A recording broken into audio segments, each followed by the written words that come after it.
Tips for choosing yoga training courses. Yoga in Western countries may have started life as something of a hippie niche, but over the last 20 years, it has entered the mainstream at a phenomenal rate. Was this popularization of an ancient Indian tradition?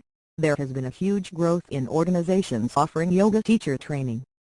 Gone are the days when students had to travel to India to gain qualifications.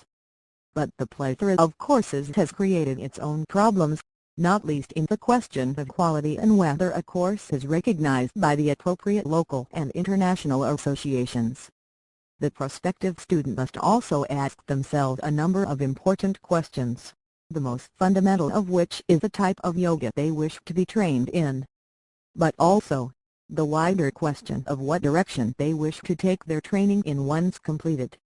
This article will address all of these points, and help provide a framework with which students may better choose amongst the many courses offered. There are more styles of yoga available today than there has possibly been ever.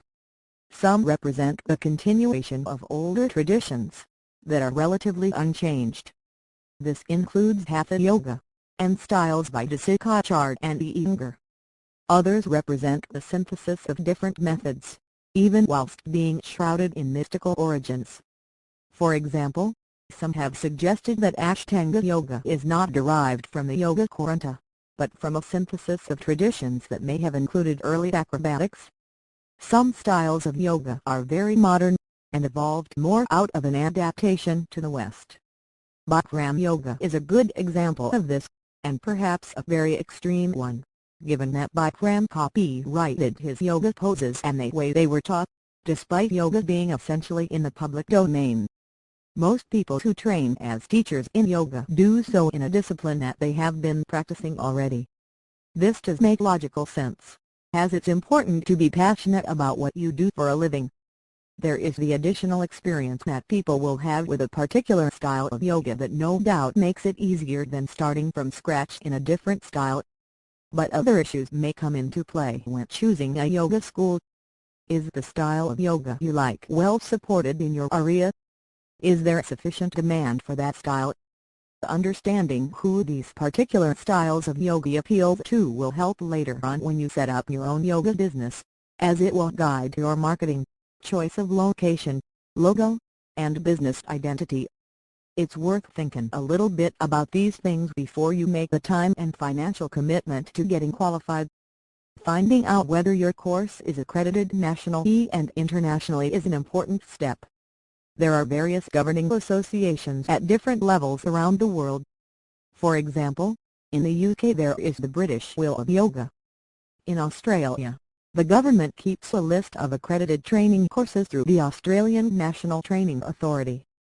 For a yoga-specific association, try Yoga Teachers Association of Australia. Globally, there is the International Yoga Teachers Association, which is available in many countries. There is also the American Yoga Association, Yoga Scotland, and the European Union of Yoga.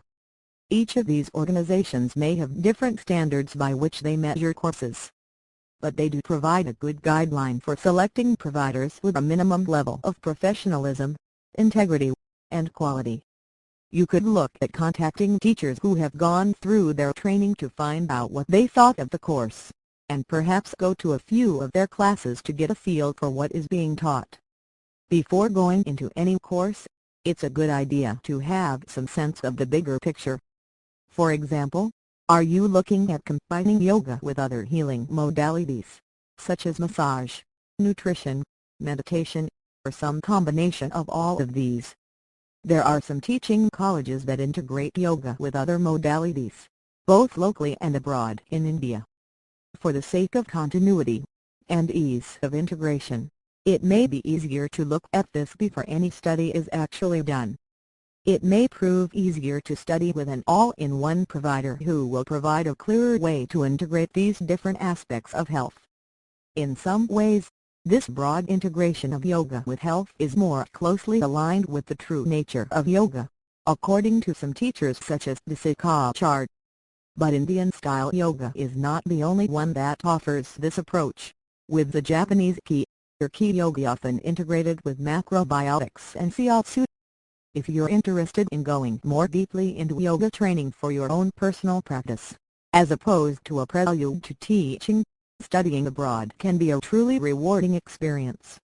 If you're looking for teaching qualifications, it may be wiser to choose an institution in your own country, at least initially. Because it should be adapted to Western learning styles, the structured environment it provides will be easier to learn in. Yoga training can be intensely rewarding, and life-changing in many ways. Provided you choose a course that is accredited, in a style of teaching you like, and that has good community support, it could be the start of a great new career. Tips for choosing yoga training courses. Yoga in Western countries may have started life as something of a hippie niche, but over the last 20 years, it has entered the mainstream at a phenomenal rate. Was this popularization of an ancient Indian tradition? There has been a huge growth in organizations offering yoga teacher training. Gone are the days when students had to travel to India to gain qualifications.